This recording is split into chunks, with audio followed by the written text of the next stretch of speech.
warahmatullahi wabarakatuh.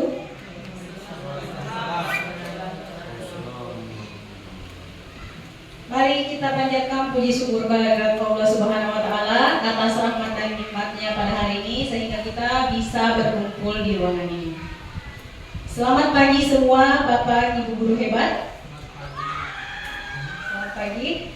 Dan yang terhormat Ibu Kepala UPTD SDN Negeri 383 Baru dan Bapak Ibu guru hebat yang sempat hadir di tempat ini. Pada hari ini akan dilaksanakan diseminasi budaya positif oleh teman guru kita yang sedang mengikuti program calon guru penggerak angkatan 11.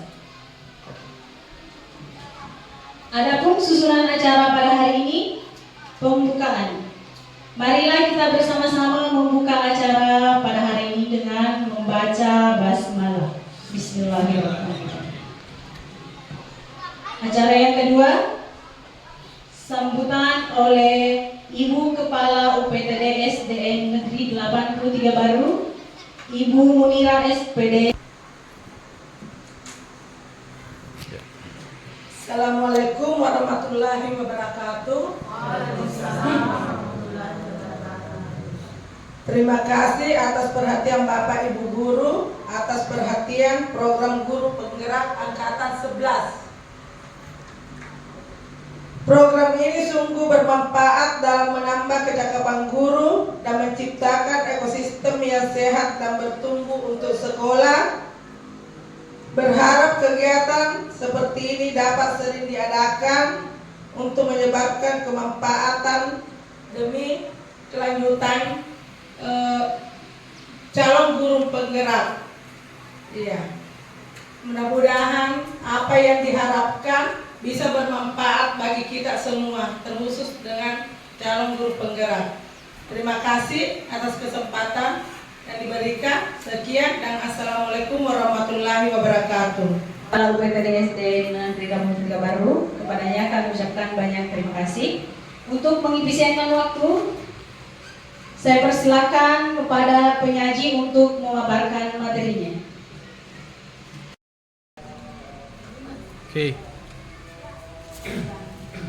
Bismillahirrahmanirrahim. Assalamualaikum warahmatullahi wabarakatuh. Yang saya hormati Ibu Kepala Sekolah dan yang saya hormati rekan-rekan guru yang sempat hadir pada hari ini.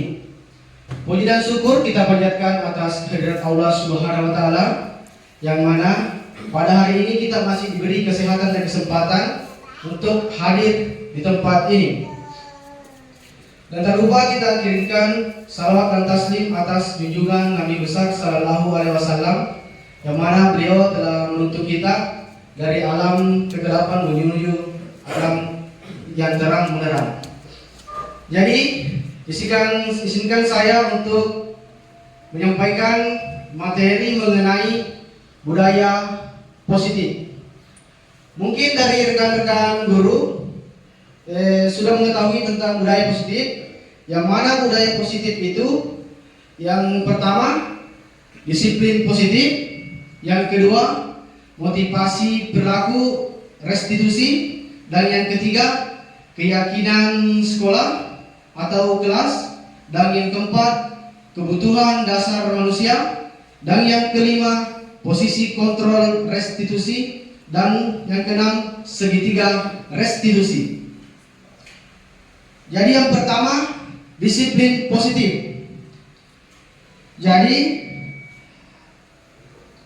mungkin ada rekan-rekan guru yang bertanya, apa itu disiplin? Jadi makna disiplin berasal dari bahasa Latin yaitu disiplin, yang artinya belajar. Dan makna asal dari kata ini berkonotasi dengan disiplin diri dari murid-murid Socrates dan Plato. Terus disiplin diri membuat orang menggali potensinya menuju sebuah tujuan apa yang dia hargai. Namun dalam budaya kita, makna kata disiplin telah berubah menjadi sesuatu yang dilakukan seseorang pada orang lain untuk mendapatkan kepatuhan. Dan kecenderungan umum adalah menghubungkan kata disiplin dengan ketidaknyamanan, bukan dengan apa yang kita hargai atau pencapaian suatu tujuan mulia. Selanjutnya, nilai-nilai kebajikan universal. Jadi di sini nilai-nilai kebajikan adalah sifat-sifat positif manusia yang merupakan tujuan mulia yang ingin dicapai setiap individu. Jadi nilai-nilai tersebut bersifat universal dan lintas bahasa, suku bangsa, agama maupun latar belakang. Selanjutnya, nilai-nilai kebajikan universal. Setiap perilaku atau perbuatan memiliki suatu tujuan menurut William Glasser pada teori kontrol 1984. Selanjutnya, nilai-nilai kebajikan universal dengan mengaitkan nilai-nilai kebajikan yang diyakini seseorang, maka motivasi intrinsiknya akan terbangun sehingga menggerakkan motivasi dari dalam untuk dapat mencapai tujuan mulia yang diinginkan menurut Dian Gossen 1998. Terus selanjutnya, nilai-nilai kebajikan universal. Jadi nilai-nilai kebajikan yang ingin dicapai oleh setiap anak Indonesia kita kenal dengan profil pelajar Pancasila. Yang mana profil pelajar Pancasila ini, yang pertama, beriman bertakwa kepada Tuhan Yang Maha Esa dan berakhlak mulia. Terus mandiri. Terus yang ketiga, bernalar kritis. Terus yang keempat, berkebinekaan global. Terus yang kelima, bergotong royong. Dan yang terakhir, kreatif.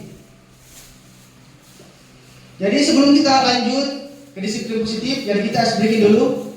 Jadi kita berdiri dulu semua dulu. Kita berdiri semua dulu. Jadi kita berdiri dulu. Jadi kita saling berhadapan dulu. Jadi kita saling berhadapan. Terus di sini kita saling berhadapan dan kita saling senyum. Kalau senyum, usahakan giginya tidak kelihatan selama 30 detik. Jadi di sini nanti saya hitung, usahakan giginya tidak kelihatan. Cukup senyum aja, senyum. Oke semua, tapi giginya tidak kelihatan. Senyum ini saja. Bagaimana caranya supaya bisa bilang? Oke? Siap? Pada saat mulai langsung. Siap? Mulai. Selama 30 detik. Usahakan saling berhadapan dan saling menatap. Usahakan giginya tidak kelihatan selama 30 detik.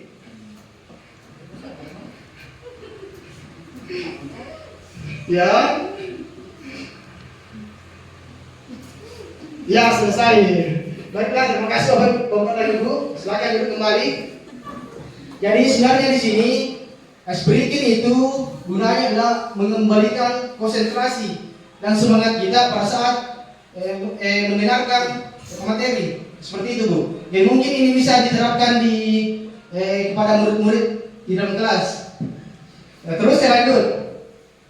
Jadi disiplin positif di sini merupakan suatu cara penerapan disiplin yang mengajarkan anak bertanggung jawab dan menumbuhkan kesadaran diri berdasarkan nilai-nilai kebajikan. Jadi seperti itu disiplin positif. Terus disiplin positif lebih ke arah disiplin diri yang dapat mengontrol diri dalam melakukan segala tindakan. Dan disiplin diri dapat membuat murid memahami dan menyadari berdasarkan motivasi internal, bukan akibat paksaan, pujian, ataupun hukuman. Terus selanjutnya, jadi di sini seperti kita ketahui bersama bahwa 6 karakter dalam profil pelajar Pancasila itu tadi yang pertama beriman bertakwa kepada Tuhan Yang Maha Esa, mandiri, berkebinekaan global, bergotong royong, kreatif, bernalar kritis. Jadi itu keenam karakter dalam profil pelajar Pancasila yang bisa kita terapkan kepada murid-murid kita di dalam kelas. Jadi selanjutnya motivasi perilaku manusia dan restitusi. Jadi ada 3 motivasi perilaku manusia. Jadi yang pertama, motivasi perilaku manusia pertama untuk menghindari ketidaknyamanan atau hukuman. Terus yang kedua, untuk mendapatkan imbalan atau penghargaan dari orang lain. Yang ketiga, untuk menjadi orang yang mereka inginkan dan menghargai diri sendiri dengan nilai-nilai yang mereka percaya. Jadi mungkin ada salah satu rekan Buddha bisa memberikan contoh yang termasuk untuk menghindari ketidaknyamanan atau hukuman perilaku manusia. Bagaimana Pak Ilham? Contoh-contohnya ini. Untuk menghindari ketidaknyamanan atau hukuman, misalnya kita sedang mengajar, bagaimana supaya murid kita itu agar terhindar dari ketidaknyamanan di dalam kelas itu. Bagaimana? Ada pendapat jawab? Atau mungkin dari rekan murid lain? Bagaimana Girma?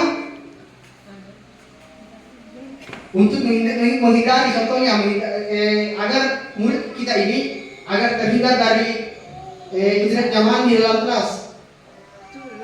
Jadi apa yang kita lakukan sebagai pendidik supaya murid ini terhindar dari ketidaknyamanan?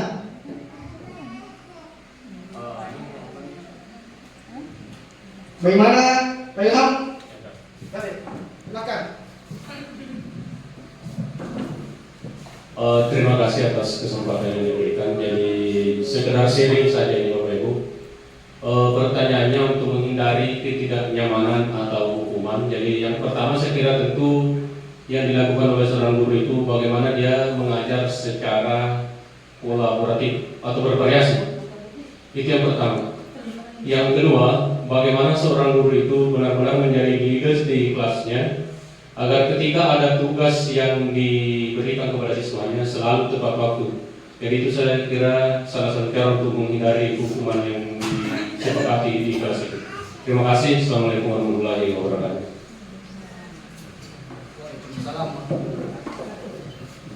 Ya, sangat luar biasa sekali pendapat dari Pak Ilham. Jadi itulah contoh untuk menghindari ketidaknyamanan atau hukuman. Selanjutnya, dari di sini Bapak Ibu, hukuman di sekolah dapat mendisiplinkan anak. Setuju atau tidak setuju ini? Hukuman di sekolah dapat mendisiplinkan anak. Setuju, tapi dampaknya kurang baik. Setuju tapi dampaknya kurang baik. Bagaimana yang lain? Bu Nur Diana? Setuju. Jadi Bu Nur Wahida? Hukuman di sekolah dapat mendisiplinkan anak. Apakah setuju? Setuju. Setuju. Terus yang kedua, pemberian hukuman dengan hal positif seperti membaca atau membersihkan halaman sekolah dapat meningkatkan disiplin anak. Apakah setuju atau tidak setuju? Setuju. Oke, setuju. Jadi ini bisa kita terapkan di sekolah kita ini, termasuk di dalam kelas kita, bahwa pemberian hukuman dengan hal positif seperti membaca atau membersihkan halaman sekolah dapat meningkatkan disiplin anak. Terus yang ketiga, memberi penghargaan dapat meningkatkan motivasi belajar anak. Setuju atau tidak setuju ini? Setuju. Oke, setuju. Terus yang keempat, membuat anak merasa bersalah, memberi dampak lebih ringan dibanding menghukum. Bagaimana, setuju atau tidak setuju ini? Tidak setuju. Ya, mungkin dari rekan-rekan guru bisa memberikan alasannya. poin keempat ini bahwa membuat anak merasa bersalah memberi dampak lebih ringan dibanding penghukum. Mungkin Ibu Nur Wahida bisa memberikan penjelasannya.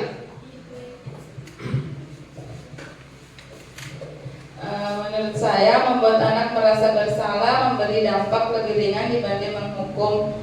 Saya tidak setuju. Kalau menurut saya membuat anak merasa bersalah itu dampaknya lebih panjang atau jangka panjang. Kalau menghukum itu mungkin kalau menghukumnya bukan kayak fisik atau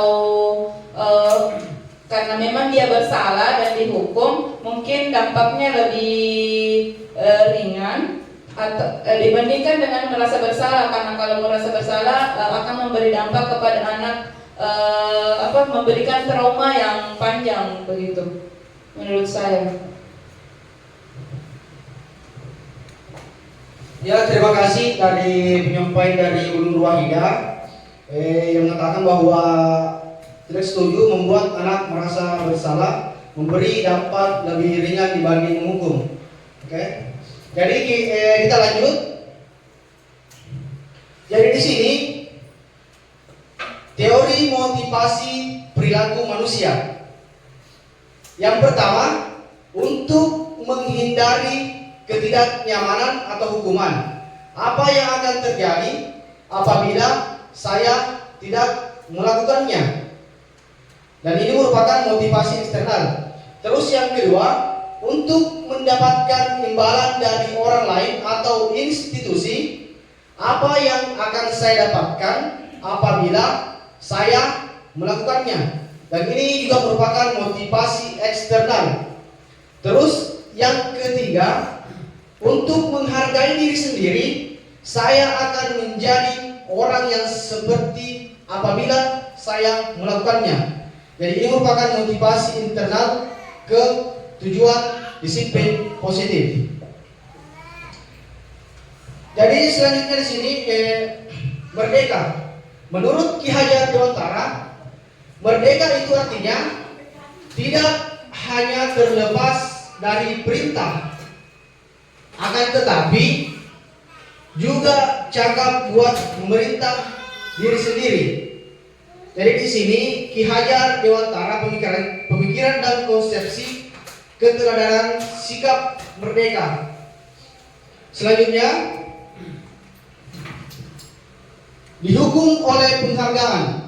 Jadi maksudnya di sini dihukum oleh penghargaan menurut Alfikon 1993 yang mengatakan bahwa penghargaan berlaku sama dengan hukuman. Jadi di sini penghargaan berlaku sama dengan hukuman. Dalam arti meminta atau membujuk seseorang melakukan sesuatu untuk memenuhi suatu tujuan tertentu dari orang yang meminta atau membujuk. Dorongannya eksternal dan akan ada faktor ketergantungan. Beberapa dampak dari pemberian penghargaan. Dan di sini menurut Alfikon bahwa dihukum oleh penghargaan. Selanjutnya, dihukum oleh penghargaan. Yang pertama, pengaruh jangka pendek dan jangka panjang. Penghargaan atau merusak hubungan. Terus yang kedua, penghargaan tapi menghukum. Penghargaan menurunkan kualitas. Terus yang ketiga, penghargaan tapi dapat mengurangi ketepatan. Jadi misalnya kita memberikan penghargaan kepada murid, tapi penghargaan itu dapat mengurangi ketepatan. Contoh, misalnya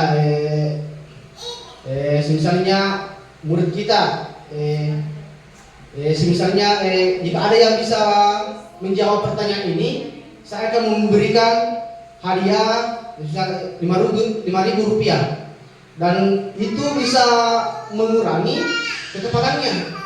Jadi ini merupakan penghargaan tapi mengurangi ketepatan. Jadi penghargaan mematikan kreativitas. Terus selanjutnya penghargaan tapi tidak efektif. Memberikan penghargaan tapi tidak efektif. Terus penghargaan ini mengurangi motivasi intrinsik pada murid. Mungkin seperti itu maksud dari dihukum oleh penghargaan. Selanjutnya bentuk program kebajikan atau apresiasi. Dalam memberikan apresiasi atau pengakuan perlu diingat beberapa hal. Yang pertama, beri pengakuan secara khusus. Terus beri pengakuan secara pribadi. Beri pengakuan kepada semua murid bergantian. Beri pengakuan secara konsisten. Fokus dan proses. Semisalnya ada murid yang ingin kita puji, usahakan pada saat dipuji itu, usahakan kita berdoaan dengan murid itu agar teman-teman yang lain tidak merasa iri atau tidak merasa bagaimana, karena supaya ini bisa lebih baik ke depannya. Terus selanjutnya, contoh pengakuan atau apresiasi kebajikan. Yang pertama, pembuka. Kemarin saya perhatikan. Jadi nilai kebajikan yang muncul di sini adalah rasa empatimu besar sekali dan situasinya pada saat menolong murid baru di kelas kita. Terus yang kedua, saya menghargai. Jadi nilai kebajikannya kepedulianmu dan situasinya pada saat kamu membantu teman-temanmu di tugas kelompok. Terus contoh yang ketiga, terima kasih untuk nilai kebajikan rasa tanggung jawabmu. Jadi situasinya pada saat kamu memungut kertas-kertas yang berserakan di lantai. Jadi itulah beberapa contoh pengakuan atau apresiasi kebajikan kepada murid. Terus selanjutnya, jadi di sini ada beberapa tindakan guru. Yang pertama itu, contohnya mencatat 100 kali di dalam buku kalimat. Saya tidak akan terlambat lagi karena terlambat ke sekolah. Jadi ini merupakan hukuman atau konsekuensi. Bagaimana Bapak Ibu? Mencatat 100 kali dalam buku kalimat. Saya tidak akan terlambat lagi karena terlambat ke sekolah. Ini merupakan hukuman atau konsekuensi. Bagaimana yang lain? Hukuman. Jadi ada yang mengatakan hukuman dan ada juga mengatakan konsekuensi. Dan nanti kita jelaskan nanti di slide berikutnya. Terus yang kedua, lari mengelilingi lapangan basket 2 kali karena terlambat hadir di sekolah. Jadi ini merupakan hukuman atau konsekuensi. Jadi lari mengelilingi lapangan basket 2 kali. Jadi ini merupakan hukuman ya. Terus tindakan guru yang keempat, yaitu menggantikan kertas tugas teman yang telah dicoret-coret. Jadi ini merupakan hukuman atau konsekuensi? Konsekuensi. Terus tindakan guru yang kelima, membersihkan tumpahan air di meja tulis karena tersenggol pada saat belajar. Jadi ini merupakan hukuman atau konsekuensi nih Bapak Ibu. Jadi ini merupakan konsekuensi, membersihkan tumpahan air di meja tulis karena tersenggol pada saat belajar. Terus yang keenam, meminta murid tidak mengenakan sepatu seharian di sekolah karena tidak mengenakan sepatu hitam. Jadi ini merupakan hukuman atau konsekuensi ini. Bagaimana Bapak Ibu? Ini merupakan konsekuensi atau hukuman ini. Jadi ada yang mengatakan hukuman dan ada juga yang mengatakan konsekuensi. Jadi nanti kita di slide berikutnya ada penjelasannya. Terus tindakan guru yang ketujuh, lari mengelilingi lapangan basket 2 kali karena terlambat 10 menit untuk pelajaran PJOK. Jadi di sini Bapak Ibu, apakah ini merupakan hukuman atau konsekuensi?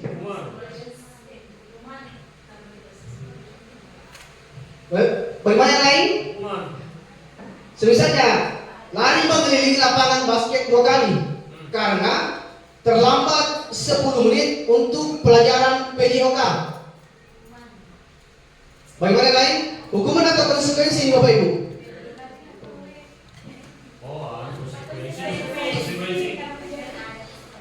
Ya betul. Ya. Jadi ya betul. Jadi di sini antara hukuman atau konsekuensi. Tapi lari mengelilingi lapangan basket 2 kali. Tapi pada saat itu pelajaran PJOK. Karena memang sebelum kita melakukan pelajaran PJOK terlebih dahulu memang murid pemanasan dulu. Misalnya lari 3 kali atau 10 kali. Tapi anak ini terlambat 10 menit. Tapi tetap harus lari. Jadi ini merupakan konsekuensi. Karena sudah ada aturan yang harus kesepakatan bersama pada saat pelajaran PJOK. Jadi Bapak Ibu mari kita lihat penjelasannya. Jadi ini. Jadi tindakan guru mencatat 100 kali dalam buku kalimat, saya tidak akan terlambat lagi karena terlambat ke sekolah. Jadi ini merupakan hukuman.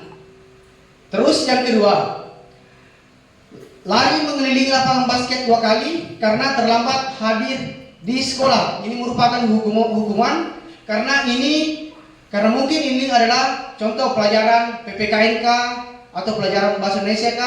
Jadi ini termasuk hukuman. Terus yang ketiga, murid diminta untuk push up 15 kali karena tidak menggunakan masker di sekolah. Jadi ini merupakan hukuman karena murid diminta untuk push up. Terus yang keempat, menggantikan kertas tugas teman yang telah dicoret-coret. Jadi ini merupakan konsekuensi karena harus mengganti kertas temannya. Terus tindakan guru yang kelima, membersihkan tumpahan air di meja tulis karena tersenggol pada saat belajar. Dan ini juga merupakan konsekuensi. Terus yang keenam, meminta murid tidak mengenakan sepatu seharian di sekolah karena tidak mengenakan sepatu hitam. Jadi ini merupakan hukuman. Dan yang terakhir, lari mengelilingi lapangan basket 2 kali karena terlambat 10 menit untuk pelajaran PJOK. Jadi ini merupakan konsekuensi. Jadi itulah tadi tindakan guru dan hukuman atau konsekuensi yang harus kita berikan kepada murid. Terus selanjutnya, identitas gagal. Jadi ini akan termasuk identitas gagal ketika kita memberikan hukuman kepada murid. Yang pertama, sesuatu yang menyakitkan harus terjadi.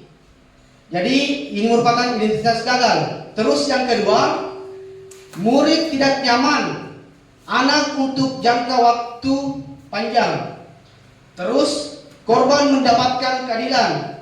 Terus murid atau anak akan tersakiti. Jadi ini merupakan identitas gagal. Jika hal ini dilakukan oleh rekan-rekan guru kepada murid jika memberikan hukuman. Terus selanjutnya, identitas sukses. Jadi identitas sukses ini ada disiplin. Yang mana disiplin ini, yang pertama itu ada konsekuensi. Jadi konsekuensi ini termasuk dalam disiplin yang dapat mengidentitas sukses. Yang pertama, konsekuensi. Sesuatu harus terjadi. Jadi ini merupakan konsekuensi. Tidak nyaman untuk murid, anak untuk jangka waktu pendek, korban bisa diabaikan. Terus murid atau anak dibuat tidak nyaman. Jadi ini merupakan konsekuensi. Terus restitusi. Jadi restitusi merupakan pilihan. Menguatkan untuk murid atau anak dalam jangka waktu panjang. Korban mendapatkan ganti. Terus selanjutnya murid atau anak mendapatkan penguatan. Jadi itulah yang bisa kita terapkan kepada murid kita. Yang di sini ada identitas gagal dan ada identitas sukses. Selanjutnya,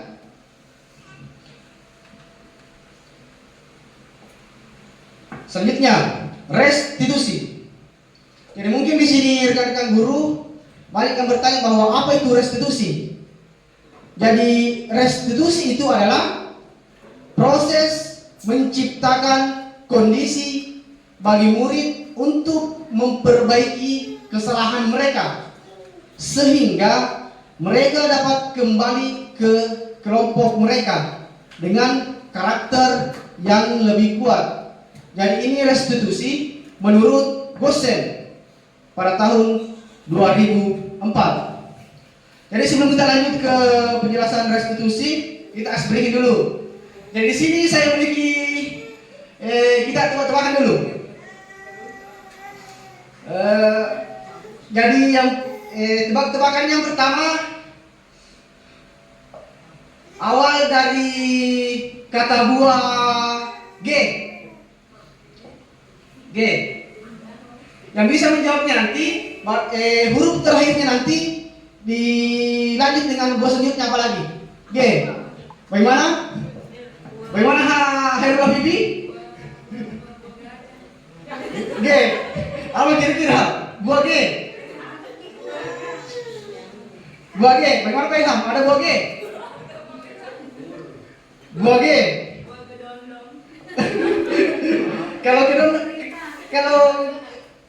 Kalau bertiga itu huruf awalnya G. Grab bahasa Inggris itu Bu. Apa? Gersen. Bagaimana, apakah gersen termasuk buah-buahan?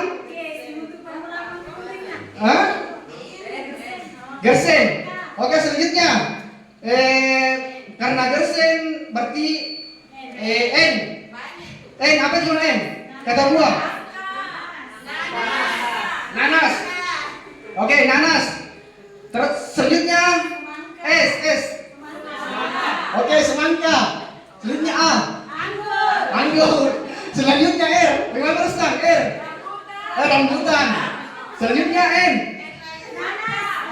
Nama. Yang belum. Ya, nangka. Selanjutnya A. Apel. Oke, apel. Selanjutnya buah berawalan L. Labu. Langsat. Oke. Awalan U. Buah-buahan yang awalan U. Ubi. Bagaimana? Apa yang termasuk ubi?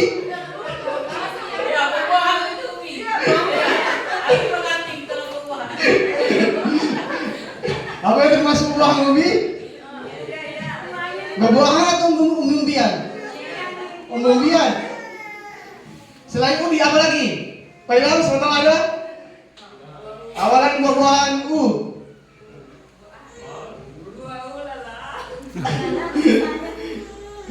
Bagaimana, masih ada? Apakah masih ada Bapak Ibu? Selain U terus dan apakah ada? Ubi jalar. Jadi kembali ke ubi lagi nih. Ubi jalar. Baiklah Bapak Ibu, ya, terima kasih atas yang tadi. Jadi ini merupakan speakingnya supaya rasa ngantuk itu hilang dan bisa mengembalikan kembali semangat kita.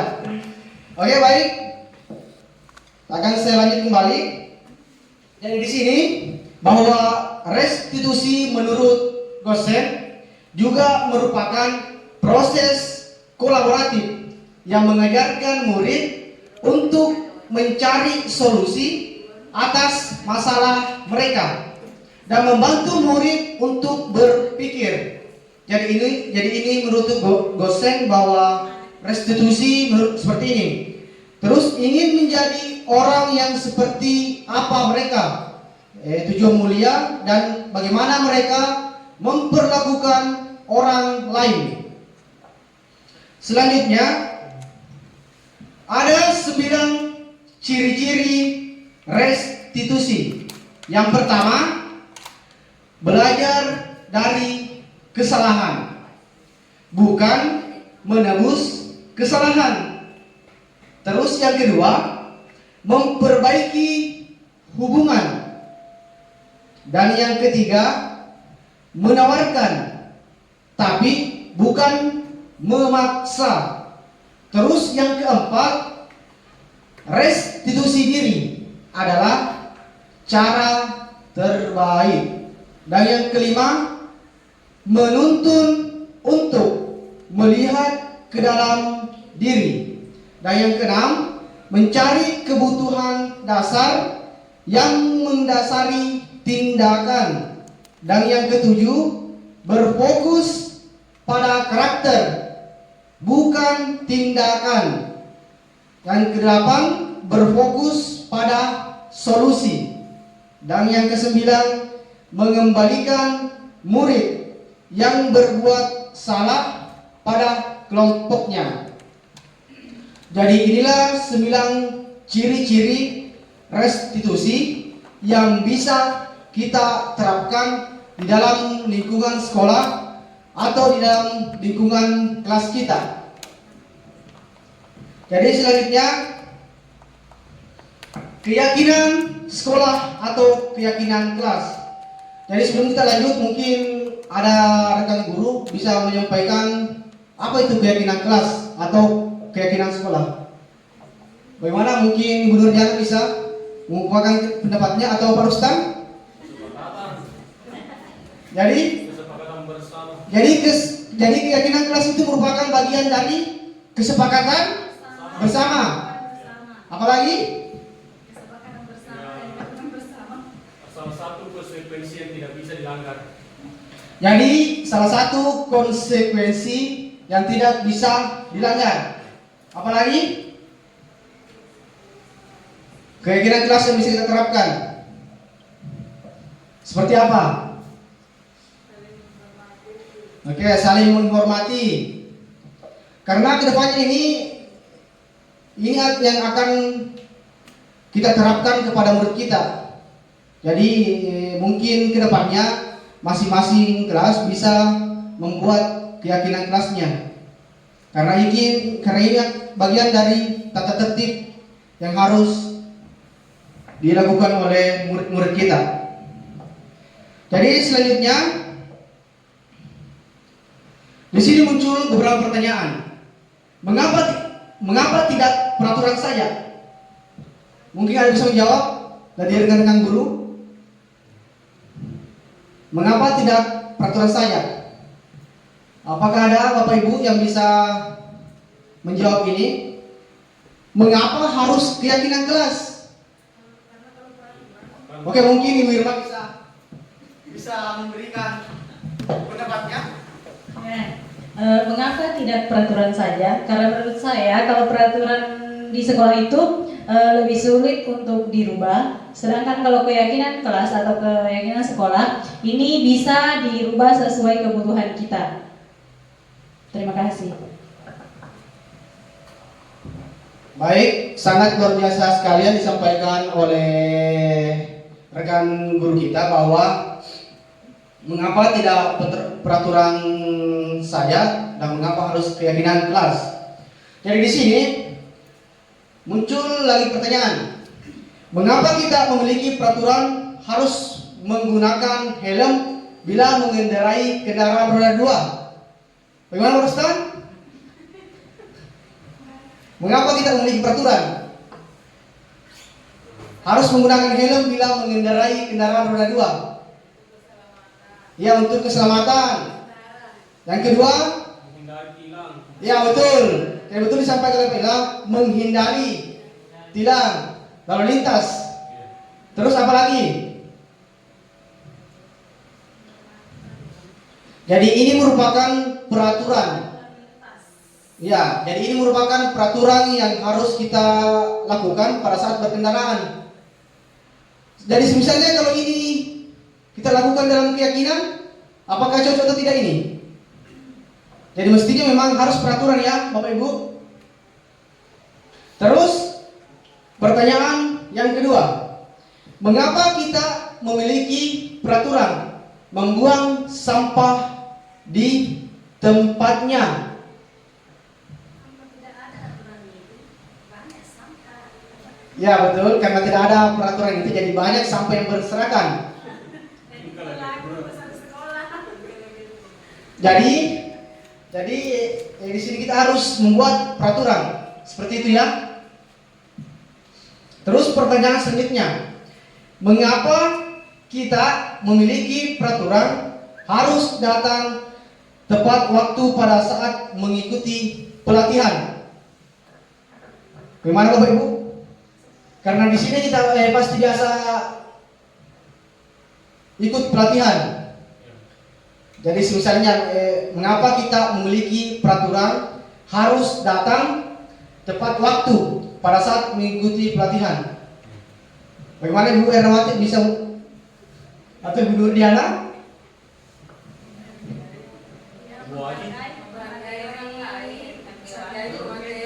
Ya betul. Penting juga pelatihan buat diri sendiri. Ya betul. Jadi ini sangat penting buat diri kita sendiri karena bisa menambah ilmu dan wawasan kita dan menghargai pemateri. Ya mungkin seperti itu. Jadi di sini untuk mendukung motivasi intrinsik, kembalikan ke nilai-nilai, keyakinan-keyakinan karena akan lebih menggerakkan seseorang dibandingkan mengikuti serangkaian peraturan. Ya mungkin seperti itu Bapak Ibu. Selanjutnya di sini ada perbedaan antara peraturan dan keyakinan kelas. Di sini peraturan, misalnya selalu kembalikan buku ke tempatnya. Jadi ini merupakan peraturan. Terus yang kedua, dilarang mengganggu orang lain. Jadi ini termasuk peraturan. Dilarang melakukan kekerasan. Ini juga termasuk peraturan. Dilarang menggunakan narkoba. Terus peraturan selanjutnya bergantian atau menunggu giliran. Jadi ini juga termasuk peraturan. Dan gunakan masker. Dan terakhir, jangan berlari di kelas atau koridor. Jadi ini termasuk peraturan yang bisa kita terapkan di sekolah. Terus selanjutnya keyakinan kelas. Jadi keyakinan kelas yang bisa kita terapkan di sini adalah muncul nilai kebajikan yang dituju. Jadi nilai kebajikan yang dituju di sini adalah yang pertama, tanggung jawab. Terus yang kedua, menghormati orang lain dan diri sendiri. Dan yang ketiga, menghormati orang lain, komitmen pada tujuan atau berkomitmen. Terus nilai kebajikan selanjutnya, keselamatan, menghormati orang lain dan kesehatan. Terus selanjutnya, menghormati orang lain, kesabaran. Terus kesehatan, keselamatan, kepedulian, dan keamanan, kepedulian. Jadi mungkin itu nilai kebajikan yang dituju keyakinan kelas. Selanjutnya, Bapak Ibu, jadi di sini budaya positif di sini mencakup beberapa, yaitu pertama ada lingkungan positif, terus ada keyakinan kelas dan peraturan kelas. Jadi seperti kita ketahui bersama bahwa keyakinan kelas itu bagian dari kesepakatan kelas. Jadi di sini contoh kesepakatan kelas: datang tepat waktu, mengucapkan salam. Terus yang kedua, menjaga kebersihan sekolah. Terus yang ketiga, berdoa sebelum dan sesudah kegiatan proses belajar di dalam kelas. Terus yang keempat, aktif dalam pembelajaran. Terus yang kelima, tertib.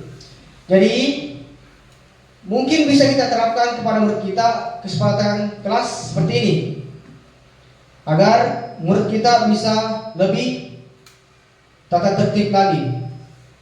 Jadi kesepakatan kelas yang bisa dibuat di sini adalah kami guru dan murid saling menyayangi.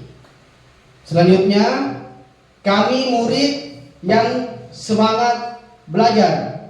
Terus selanjutnya, kami murid yang peduli dengan teman-teman. Jadi itulah tadi Bapak Ibu kesepakatan kelas. Terus selanjutnya, jadi kita bisa membuat keyakinan kelas di dalam kelas kita. Mungkin contohnya seperti ini. Yang seperti kita lihat bersama di sini. Jadi masing-masing kelas nanti bisa membuat keyakinan kelasnya agar murid lebih mematuhi tata tertib di dalam kelas kita. Mungkin seperti yang kita lihat di sini, panjang dinding gantung seperti ini. Yang misalnya lebarnya itu 30 cm, bawah 10 cm. Jadi mungkin seperti ini Bapak Ibu, contoh dari keyakinan kelas yang dapat kita terapkan pada murid kita di dalam kelas, agar kelas kita lebih nyaman dan aman. Baiklah Bapak Ibu, selanjutnya, jadi dalam membuat keyakinan kelas, kita harus melihat ada yang terdengar dan ada yang terlihat dan ada yang berperilaku. Yang mana terdengar itu, yang dimaksudkan terdengar itu, satu orang berbicara, yuk saya bantu, kita bisa selesaikan ini bersama. Terima, tolong ya, permisi, boleh saya pinjam, nanti akan segera saya kembalikan. Mungkin seperti ini contohnya Bu, Bapak Ibu, pada saat kita mau membuat keyakinan kelas. Terus yang terlihat, jadi contoh yang terlihat, berempati terhadap perasaan orang lain atau memegang barang milik orang lain hanya dengan izinnya. Jadi ini yang terlihat, mendengarkan dengan seksama, senantiasa berbuat baik dan berbagi, terus berperilaku. Jadi berperilaku di sini contohnya seperti tersenyum ramah, terus selanjutnya memberikan salam hormat, terus selanjutnya memberikan ruang bekerja, selanjutnya postur tubuh yang tenang. Terus di sini kita bisa saling menghormati di sini. Jadi tampak seperti, jadi di sini tampak seperti datang tepat waktu. Jadi kadang ada murid kita yang tidak tampak seperti sering hadir terlambat. Terus yang kedua, menyapa teman dan guru setiap hari. Jadi tidak tampaknya di sini tak acuh kepada teman dan guru. Jadi terkadang itu murid karena seperti ini, tak acuh kepada teman dan tak acuh kepada guru. Jadi itulah pentingnya keyakinan kelas di dalam kelas kita. Terus tampak seperti mengembalikan barang teman yang telah dipinjam dan mengucapkan terima kasih. Tidak tampak seperti tidak mengembalikan barang yang telah dipinjam dan meletakkan sembarangan. Jadi terkadang banyak juga murid yang seperti ini. Ketika meminjam barang temannya, ada yang tidak mengembalikannya. Dan di sini mungkin kita bisa contoh-contoh dalam membuat keyakinan kelas. Selanjutnya, keyakinan sekolah atau keyakinan kelas. Jadi di sini guru berperan dalam mewujudkan terbentuknya keyakinan sekolah atau keyakinan kelas dengan adanya kesepakatan antara guru dan murid. Jadi ketika kita membuat keyakinan kelas, harus ada kesepakatan antara guru dan murid. Jadi sebelum kita lanjut ke berikutnya, kita explain dulu supaya lebih semangat lagi karena banyak mengantuk ini. Jadi sekarang kita berdiri semua. Semuanya berdiri. Jadi ikuti saya.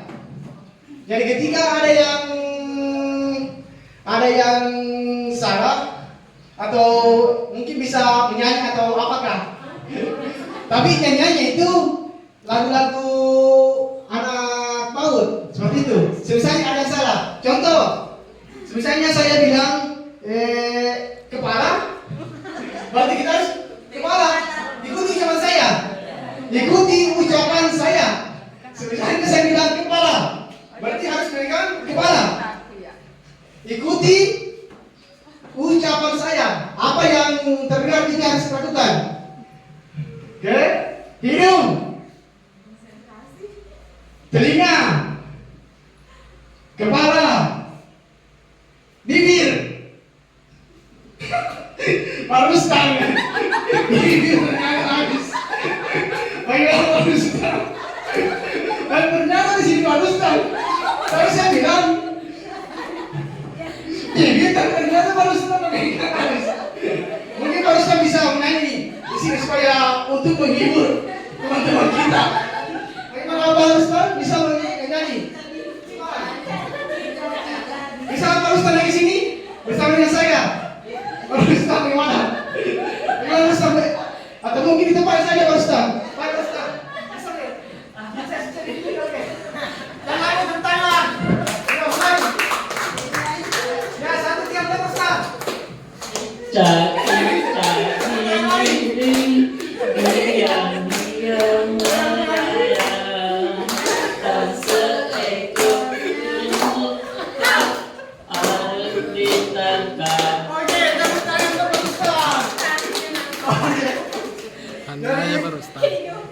Jadi itulah tadi. Jadi itulah saya semangat sebagai bahan motivasi kita, supaya kita lebih termotivasi lagi. Oke, baik Bapak Ibu, akan saya lanjut kembali. Terus di sini keyakinan sekolah atau keyakinan kelas. Jadi keyakinan sekolah atau kelas berupa pertanyaan-pertanyaan universal yang mudah diingat dan dipahami dan harus diterapkan di lingkungan sekolah. Selanjutnya di sini contoh keyakinan sekolah atau kelas seperti kita lihat bersama. Mungkin seperti ini nanti contoh yang bisa kita buat bersama. Mulai dari keyakinan kelas, setiap anggota kelas perlu belajar, senang, melakukan tugas, saling menghargai dan merasa aman. Terus di sini selalu bersikap positif. Yang mana di sini selalu bersikap positif yaitu senantiasa menjadi diri terbaik, percaya dan menghormati. Terus hormat. Di sini hormat, kami meyakini bahwa sangat penting untuk menghormati sesama orang dan barang milik orang lain dan bekerja. Jadi seperti yang kita lihat bersama di sini Bapak Ibu. Jadi ini bisa kita terapkan ke murid-murid kita di dalam kelas. Terus selanjutnya, sudah tadi sedikit. Selanjutnya kebutuhan dasar manusia. Mungkin kita ketahui bersama bahwa ada beberapa kebutuhan dasar manusia. Jadi Pak Ilham bisa menyebutkan kebutuhan dasar manusia. Bagaimana Pak Ilham?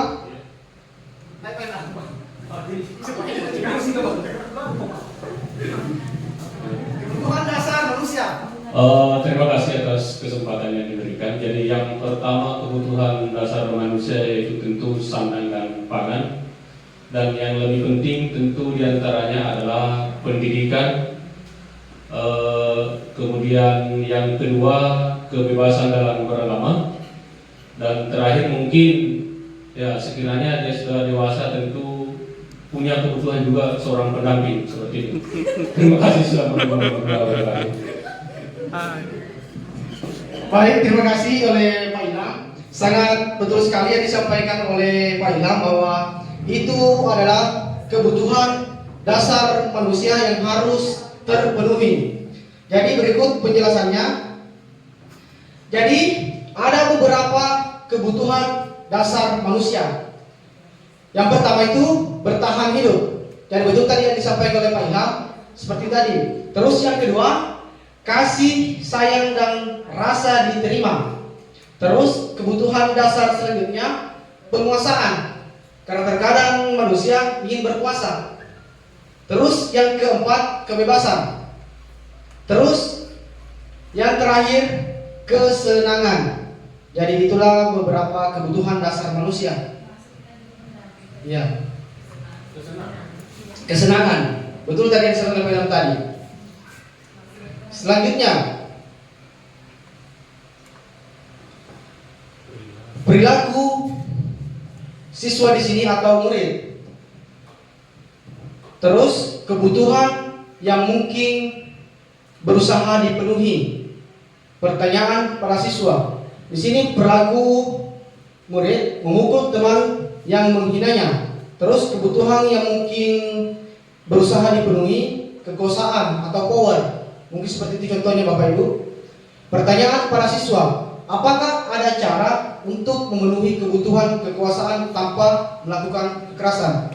Mungkin itu bisa kita munculkan pada saat kita mengajar Bapak Ibu. Terus selanjutnya, perilaku siswa menyebarkan gosip tentang teman sekelas. Terus kebutuhan yang mungkin berusaha dipenuhi, cinta dan kasih sayang.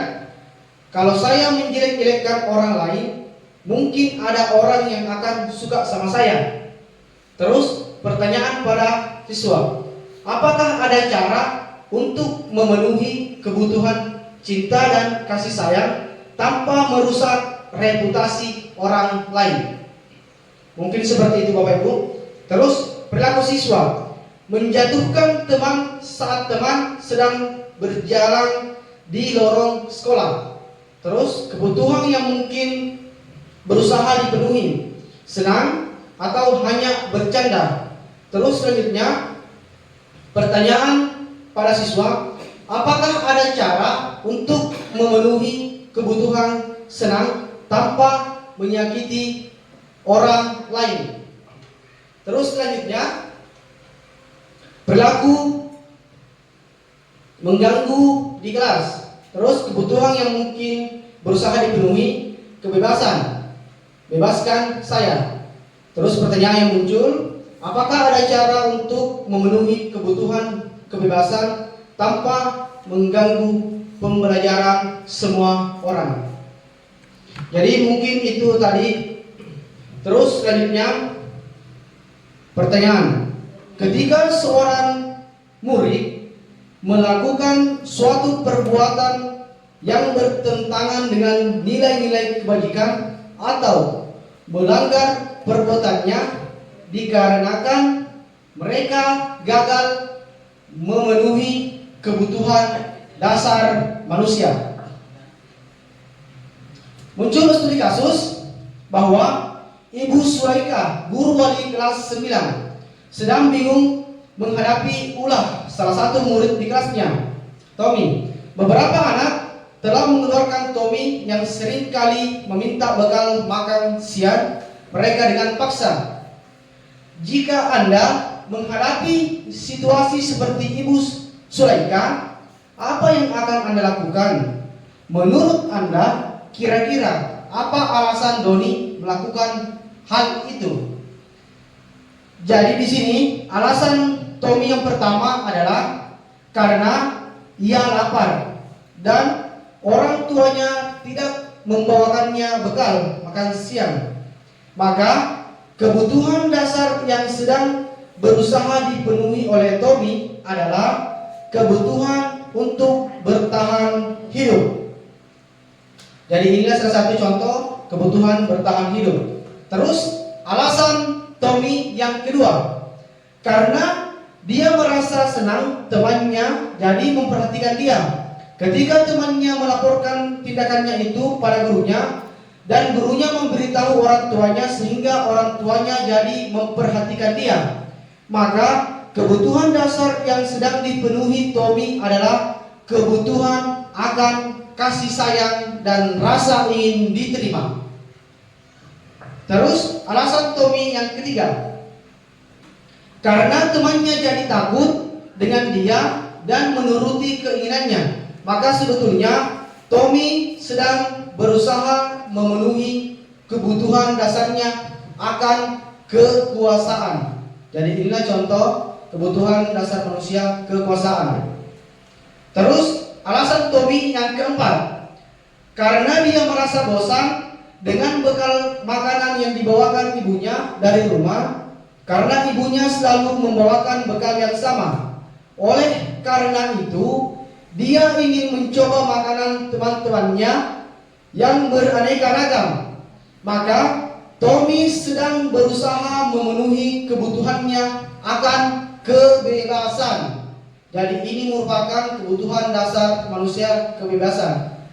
Jadi wajar tadi Tommy melakukan seperti itu, karena Tommy juga manusia. Terus alasan Tommy yang kelima, karena ia melakukannya karena iseng saja dan ia menikmati ekspresi wajah teman-temannya yang kesal karena diambil makanannya.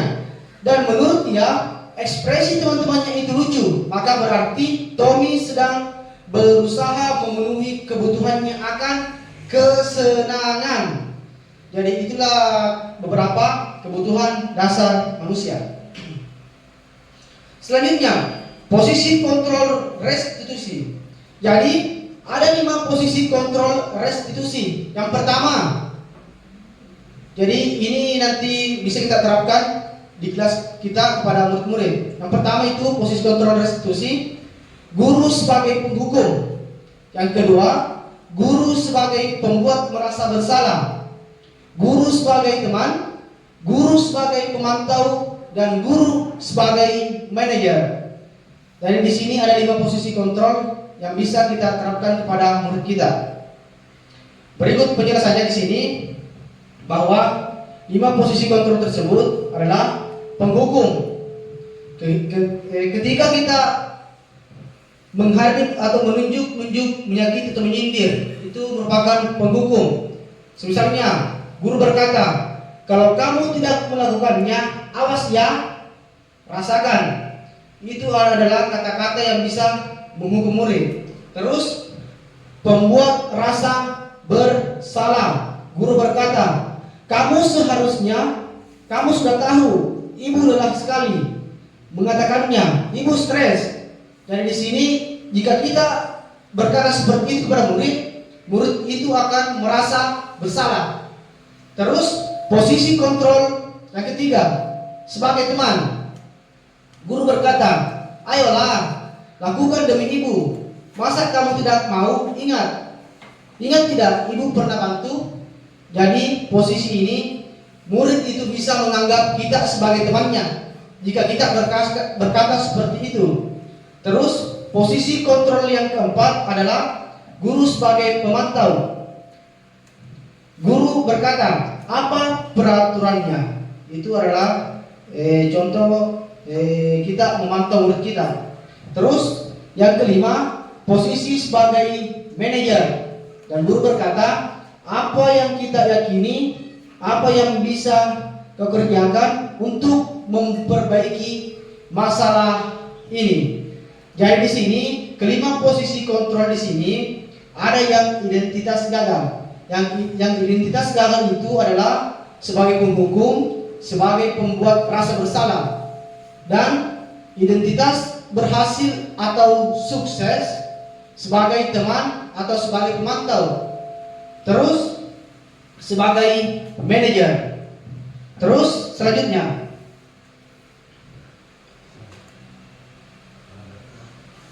bergerak antara peraturan, pemantau, konsekuensi atau hadiah atau nilai-nilai manajer memperbaikinya. Di sini muncul pertanyaan, kalau kamu tidak, saya akan diberi hukuman untuk membuat tidak nyaman. Apa yang kamu yakini, bagaimana memperbaiki masalah ini? Memperbaikinya, kiat berdua mendapatkan apa yang kita butuhkan. Selanjutnya, pertanyaan pertama, saya kecewa sekali dengan kamu. Siapa yang mengatakan? Membuat orang merasa bersalah. Terus pertanyaan kedua, kamu tidak pernah benar melakukannya. Siapa yang mengatakan? Sebagai penghukum.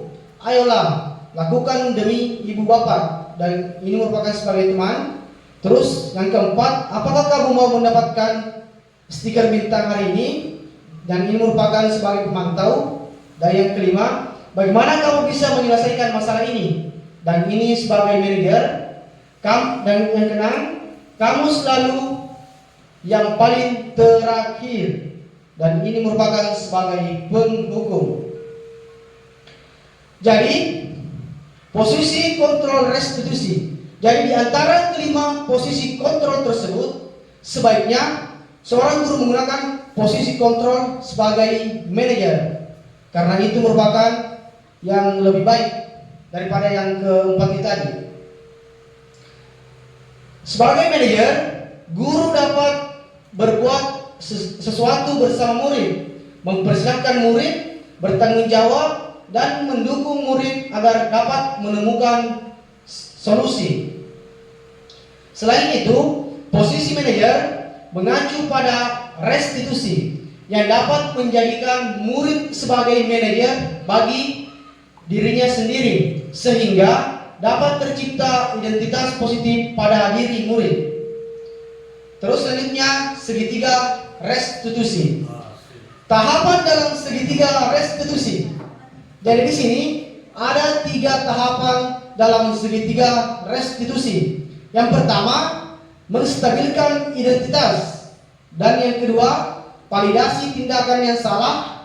Dan yang ketiga, menanyakan keyakinan. Di sini, menstabilkan identitas dilakukan berdasarkan prinsip bahwa membuat kesalahan adalah bagian dari proses pembelajaran yang nantinya akan menggeser identitas gagal ke arah identitas sukses. Itulah gunanya menstabilkan identitas dulu ketika murid mempunyai kesalahan. Terus selanjutnya, jadi di sini untuk membuat anak merasa gagal karena berbuat salah menjadi positif terhadap dirinya. Jadi kita melakukan menstabilkan identitas. Jadi kata-kata yang mungkin kedepannya bisa kita sampaikan kepada murid, yang pertama itu berbuat salah itu hal yang manusiawi. Terus yang kedua, tidak ada manusia yang sempurna. Terus bapak ibu juga pernah buat salah. Terus kita pasti bisa menyelesaikan permasalahan ini. Terus Bapak Ibu tidak tertarik untuk mencari tahu siapa yang benar, siapa yang salah. Bapak Ibu lebih tertarik untuk menyelesaikan masalahnya. Terus yang terakhir, kalau kamu menyalahkan dirimu sendiri terus-menerus, apakah kamu bersikap baik pada dirimu sendiri? Mungkin kata-kata ini seperti ini yang bisa kita sampaikan kepada murid kita pada saat melakukan menstabilkan identitas. Selanjutnya validasi tindakan yang salah. Jadi pada saat melakukan validasi tindakan yang salah, berdasarkan prinsip bahwa setiap perilaku berupaya memenuhi suatu kebutuhan tertentu, sehingga guru atau orang tua akan bergeser dari pemikiran stimulus respon menjadi proaktif, serta akan lebih mengenali dan mengakui kebutuhan murid atau anak. Jadi di sini kata-kata yang bisa muncul ketika memvalidasi tindakan salah. Yang pertama, guru berkata, kamu bisa saja kan melakukan hal yang buruk, tapi kamu tidak melakukannya kan? Terus yang kedua, kamu pasti punya alasan mengapa melakukannya. Terus yang ketiga, apa yang penting bagi kamu? Terus yang keempat, kamu boleh tetap berusaha menjaga sikap itu, tapi tambahkan sikap yang lain, yang baru. Terus, maukah kamu belajar cara lain untuk mendapat yang kamu butuhkan tanpa harus memukul? Terus, guru berkata lagi, apakah kamu bisa melakukan dengan lebih baik besok lagi? Mungkin seperti itu, Bapak Ibu. Kata-kata yang bisa kita berikan kepada murid kita ketika melakukan validasi tindakan yang salah. Terus, yang ketiga, menanyakan keyakinan. Dan di sini menanyakan keyakinan dilakukan dengan memberi pertanyaan-pertanyaan bermakna kepada murid atau anak untuk memunculkan motivasi secara intrinsik sehingga mampu mengaitkan keyakinannya dengan tindakan yang salah. Dengan guru berkata, apa nilai yang kita percaya di kelas atau sekolah kita? Itulah tadi kenapa kita membuat keyakinan kelas. Di sini kita munculkan pertanyaan ketika murid melakukan kesalahan. Terus guru berkata selanjutnya, nilai-nilai universal apa yang telah kita sepakati. Terus selanjutnya, kelas yang ideal itu seperti apa sih? Terus, kamu ingin jadi anak seperti apa? Terus, guru berkata lagi, apa yang kamu rasakan ketika kamu melakukan itu? Kamu menjadi orang yang seperti apa? Mungkin seperti itu kata-kata yang bisa kita munculkan pada saat menanyakan keyakinan kepada murid kita. Selanjutnya, kesimpulan. Jadi baiklah Bapak Ibu. Jadi kesimpulan pada hari ini yaitu budaya positif, yang mana budaya positif itu memiliki beberapa bagian. Yang pertama tadi itu makna disiplin. Jadi makna disiplin itu belajar kontrol diri dengan menggali potensi diri kita sendiri agar tercapai tujuan mulia, yaitu menjadi seorang diri kita inginkan berdasarkan nilai-nilai yang diri kita hargai. Terus teori motivasi untuk menghindari hukuman, untuk mendapatkan imbalan. Yang ketiga untuk menghargai diri sendiri. Dan nilai-nilai kebajikan universal dan keyakinan kelas. Terus selanjutnya 5 posisi kontrol, yaitu sebagai penghukum, pembuat merasa bersalah, teman, pemantau, dan manajer. Terus selanjutnya 5 kebutuhan dasar manusia, bertahan hidup, penguasaan, kasih sayang dan rasa ingin diterima, dan kesenangan dan kebebasan, dan segitiga restitusi. Baiklah Bapak Ibu, mungkin itu yang sempat saya sampaikan pada hari ini. Saya ucapkan terima kasih banyak. Akhir kata saya ucapkan Assalamualaikum warahmatullahi wabarakatuh.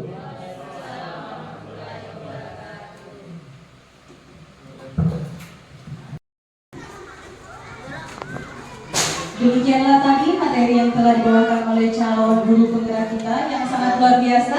Dengan demikian, saya simpulkan bahwa perubahan paradigma belajar tidak hanya tentang menghafal, tetapi juga tentang menemukan, berkreasi, dan bekerja sama.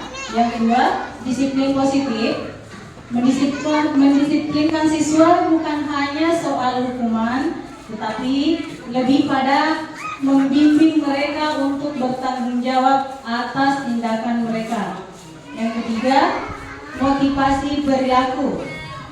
Memahami apa yang memotivasi siswa dapat membantu kita menciptakan lingkungan belajar yang lebih efektif.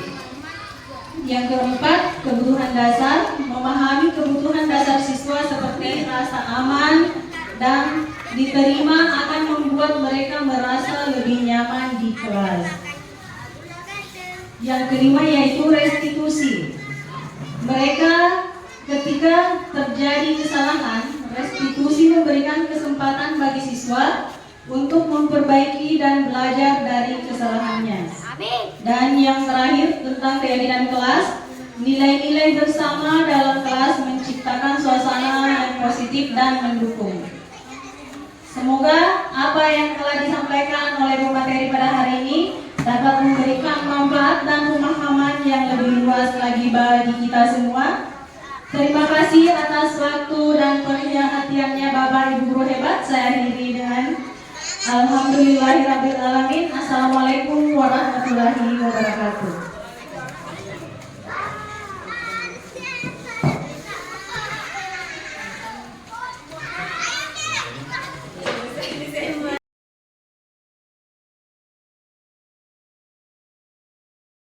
Assalamualaikum warahmatullahi wabarakatuh. Perkenalkan, saya Irmayani, guru PTD SDN 83 Baru.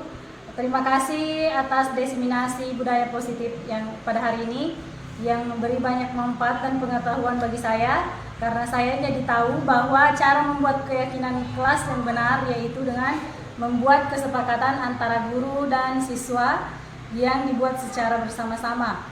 Saya juga jadi paham tentang posisi kontrol guru, kebutuhan dasar manusia hingga restitusi. Kedepannya saya akan mencoba memperhatikan di kelas saya. Terima kasih. Assalamualaikum warahmatullahi wabarakatuh. Nama saya Ibu Nurdiana Nur dari guru SDN 83 Baru. Sebelumnya saya berterima kasih banyak atas diadakan kegiatan ini. Dengan adanya diseminasi ini, saya menjadi tahu dan paham tentang budaya positif di sekolah. Insya Allah, saya sangat menginspirasi dan bermanfaat dan akan kami terapkan di sekolah, khususnya di kelas nantinya. Terima kasih.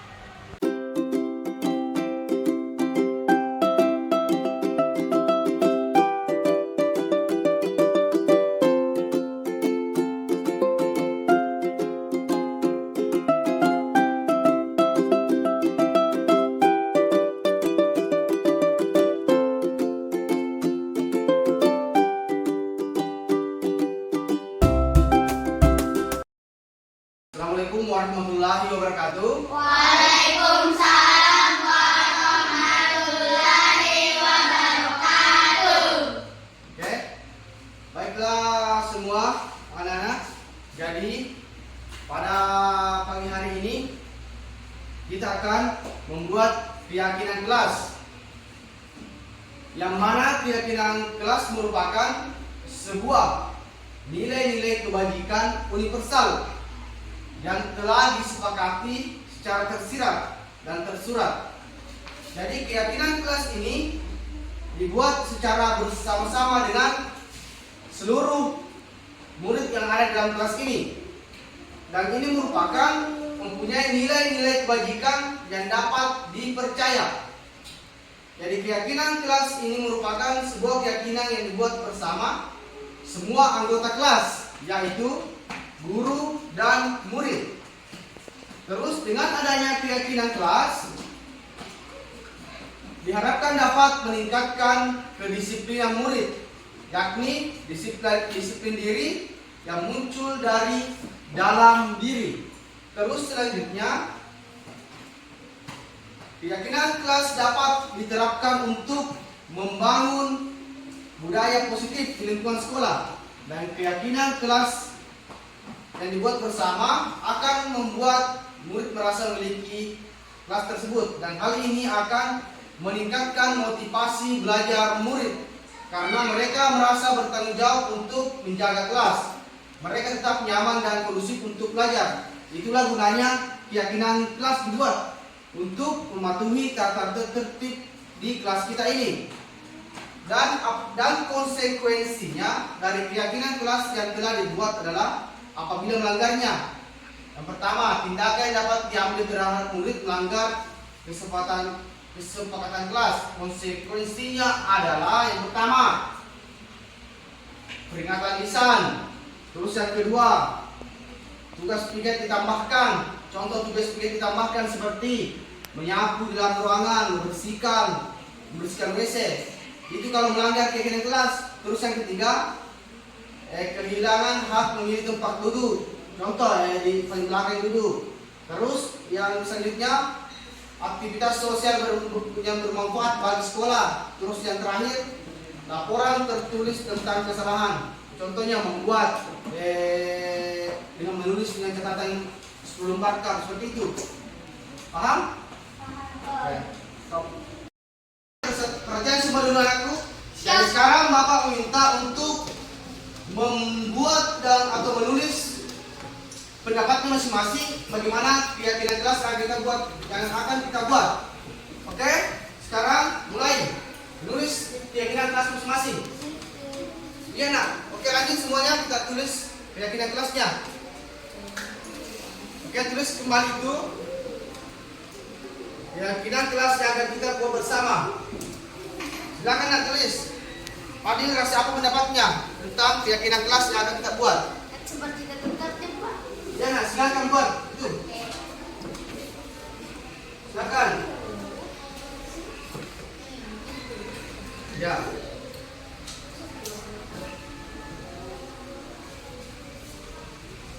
Silakan tulis semua.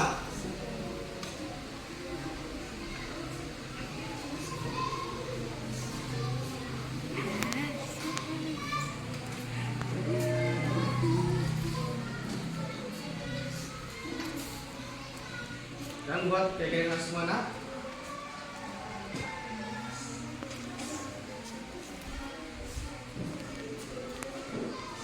Nah, ini keyakinan kelas yang akan membuat kita mematuhi segala aturan.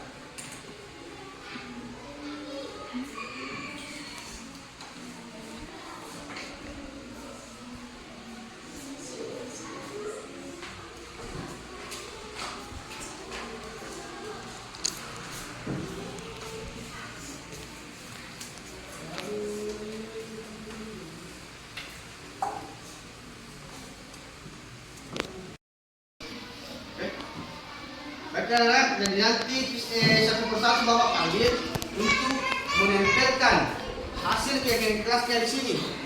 Jadi di sini nanti kita tempel di bawahnya. Oke, Bapak kan sebagai satu persatu. Yang pertama, Muhammad Kafi.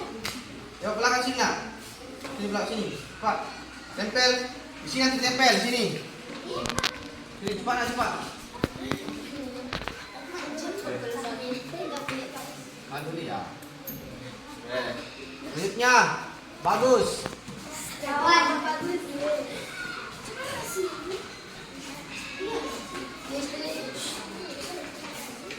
Selanjutnya, Mama Adam. Maju, sini mas saja. Nah, depan saja. Sini saja. Ya. Ini. Oke, selanjutnya.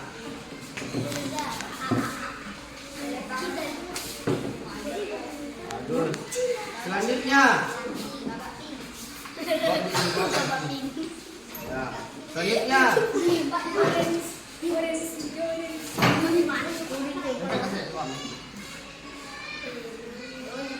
Selanjutnya. Coba lagi selanjutnya. Coba lagi. Sini.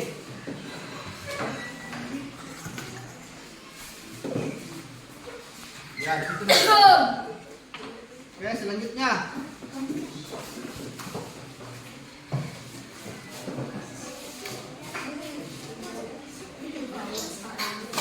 Selanjutnya. Pilih sama.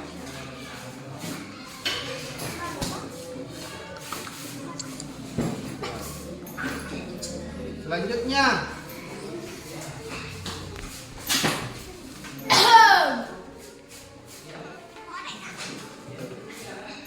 Oke. Bagus semana.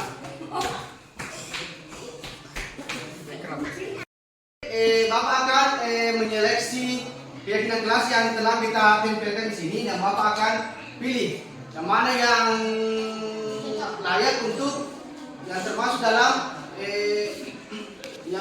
dalam positifnya. Oke? Yang pertama, hadir tepat waktu. Ada. Gimana sepakat ini? Sepakat? Yang sepakat? Terus yang kedua, berpakaian rapi lengkap. Gimana sepakat ini? Oke.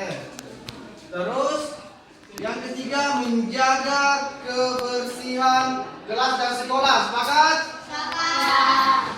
Oke. Terus yang keempat, meminta izin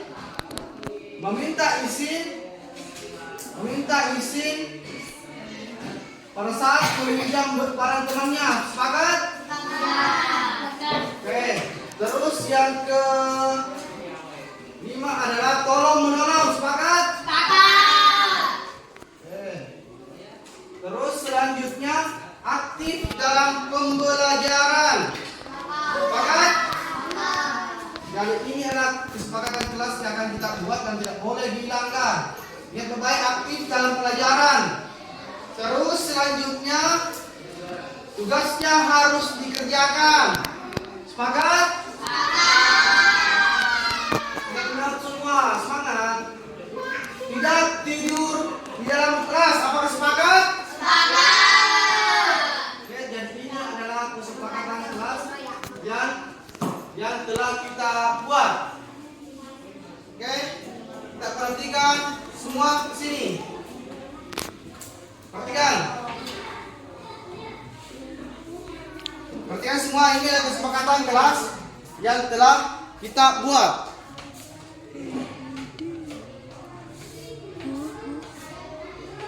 Jadi ini adalah keyakinan kelas yang telah kita sepakati bersama.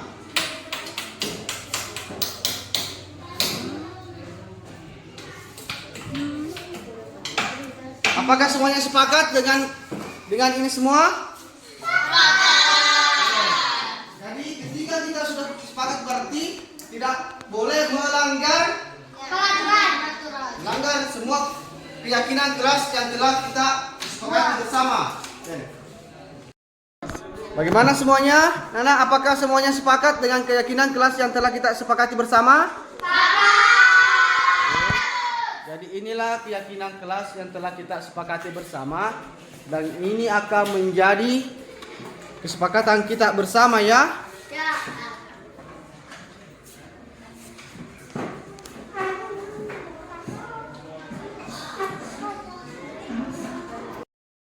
Sekarang kita akan melakukan dulu menandatangani kesepakatan keyakinan kelas yang telah kita sepakati bersama. Yang mulai Muhammad Kafi, maju silakan nak.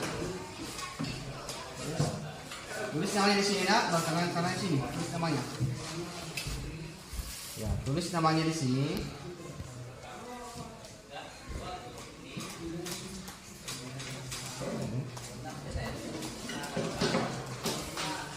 Tangan di sini.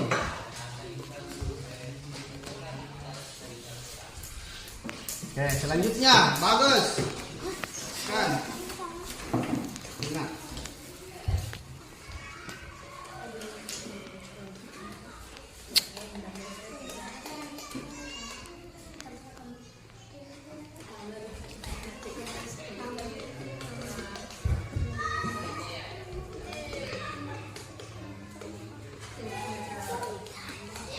Tangan. Selanjutnya, Adam, cepat nak.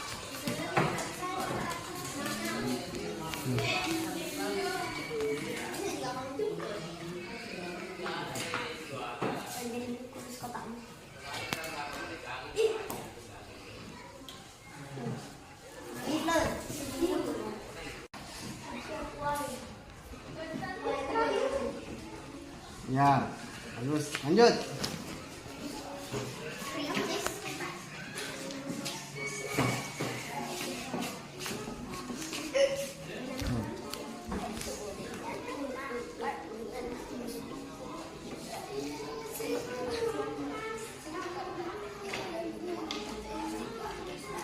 Tangan.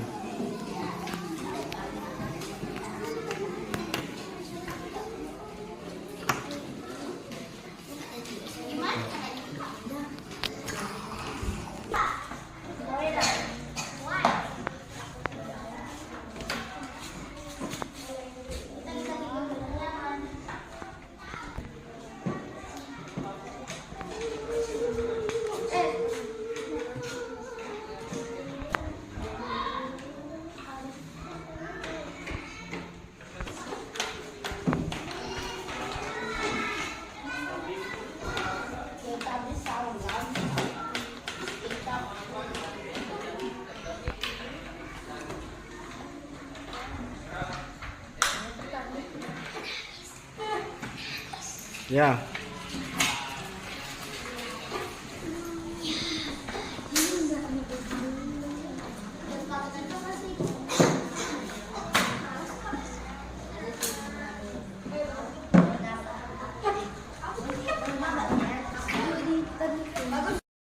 Keyakinan yang telah kita sepakati bersama ini. Jadi ini tidak boleh dilanggar atau karena ini akan ada konsekuensinya ketika dilanggar ya. Jadi kita perhatikan baik-baik semua.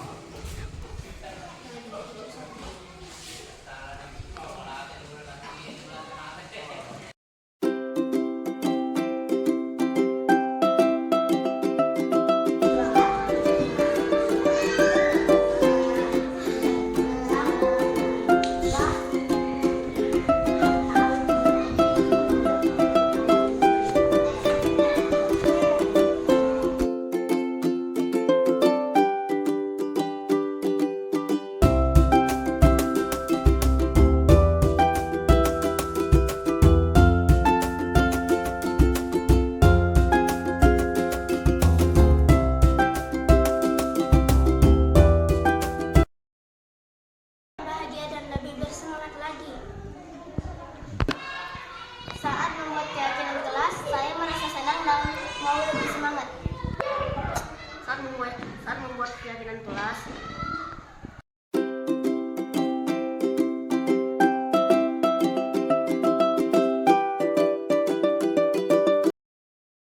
karena mematuhi peraturan di dalam kelas.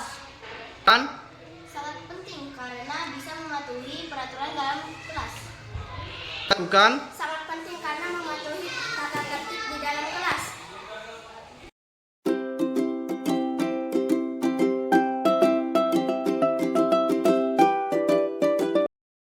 Kita lebih disiplin di dalam kelas.